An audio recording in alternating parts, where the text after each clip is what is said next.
So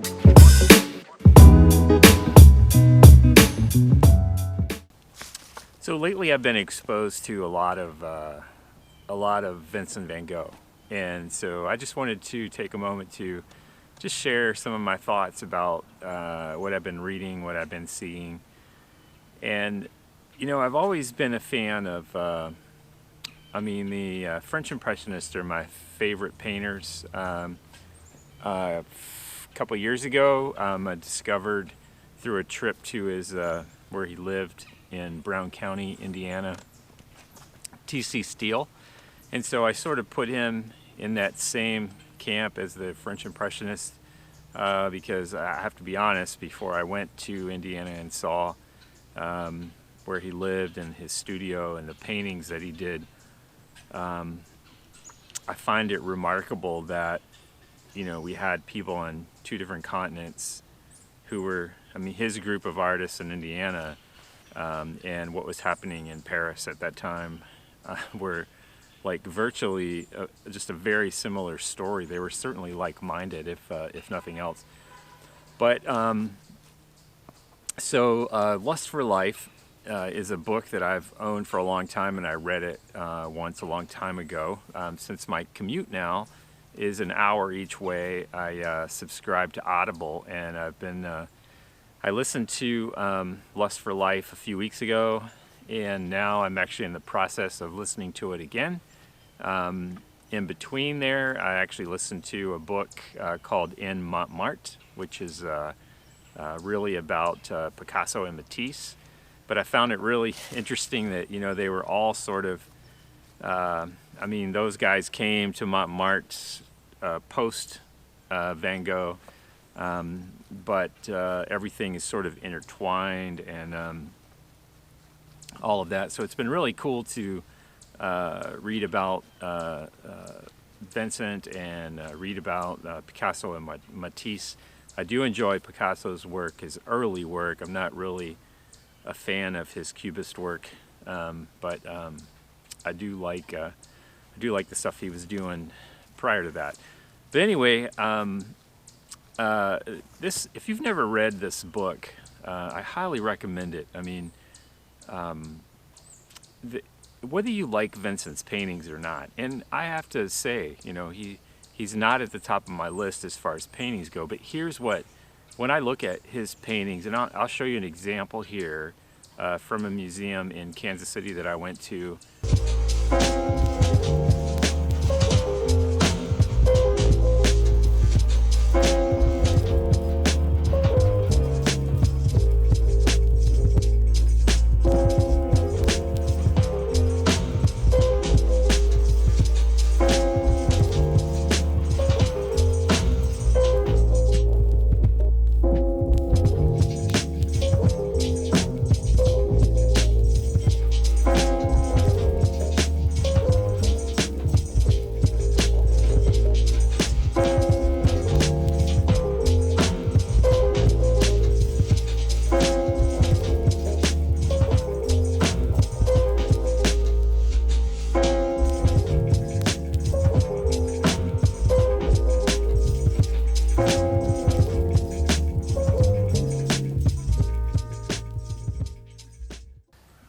I can't say I love all Vincent Van Gogh paintings, but for this one reason, I find it completely, it just blows me away that he had this ability to put down just individual strokes and absolutely be so committed to each of those individual strokes that he had the ability to just completely leave them alone. Now, one of Dennis's number one problems is that today when I painted was probably one of the most successful days I've had because I was able to paint and actually leave a lot of those strokes that I made alone, even though I did find myself going back over the top with new strokes and things like that, but this is as good as it gets for me today, so I'm really happy. And I think it's because I've been thinking a lot about what I admire about him, but I most admire his life. Lust for Life takes you on a journey of what he experienced. And Irving Stone wrote this, and he's just an amazing writer, because you really do get such a huge, I mean, you're immersed in, you find yourself sort of feeling what Vincent was feeling and experiencing. I mean, one of my favorite parts of the book is when he's in the Bornage ministering to the coal miners. And a real remarkable thing about that is it wasn't good enough for him to live in a nice home and eat food that they didn't have. He actually had to find the most deplorable cabin that existed there and make that his home. And if it wasn't for his brother Theo coming there to actually eventually rescue him and feed him and get him out of there, it's a good possibility that he may have died there. But you know, his level of sacrifice and commitment is just completely inspiring. So, but this book takes you on this journey and kind of leads you through all these different phases of his life and his struggles and what he was dealing with. And when he finally made it to Paris, he was painting, and his brother Theo makes a comment about how he can see the influence of each of the impressionists that he was hanging out with in his paintings. And I found that really kind of cool, because you know, sometimes, you know, art is visual, right? So we look at a lot of art and we're influenced by it, and the people that we paint with and we hang out with, we're super influenced by all of that. Anyway, when Vincent was painting in Paris and being first influenced by Impressionists, I mean, you can imagine the kind of dark, suppressed color of Holland and places where he was learning to paint with his cousin Mauve and some of the other artists of that time. They were basically painting realism and trying to replicate exactly what they saw. And when he got to Paris and was first exposed to Impressionism, I think the book does a really good job of helping you to feel that it was at that point where Vincent sort of discovered himself. And so he started out by, you know, trying to use the colors and things that the people around him were using. But as we all know, he found his own voice. And I guess that's the important thing. But yesterday, I had the opportunity to go see the movie Loving Vincent.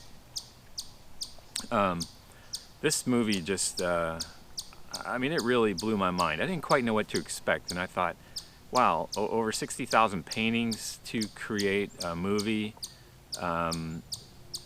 Is it going to be jerky, kind of out of sync? Is it going to seem that it doesn't have a rhythm? And I had all these preconceived ideas of what could this possibly be like. And I have to tell you, from the minute the intro started, I was completely just lost in it. And you don't have to warm up to the idea of a movie, animated movie, being made of total art. It comes very natural when you're viewing it. And I really enjoyed the storyline. The characters are just phenomenal. I mean, Dr. Gachet and Père Tanguy and the postman Roulin. And the story is basically told from this perspective of this journey where Armand Roulin is trying to deliver a letter for his dad to Theo, who's now passed. And I left myself an alarm. So sorry about that. Anyway,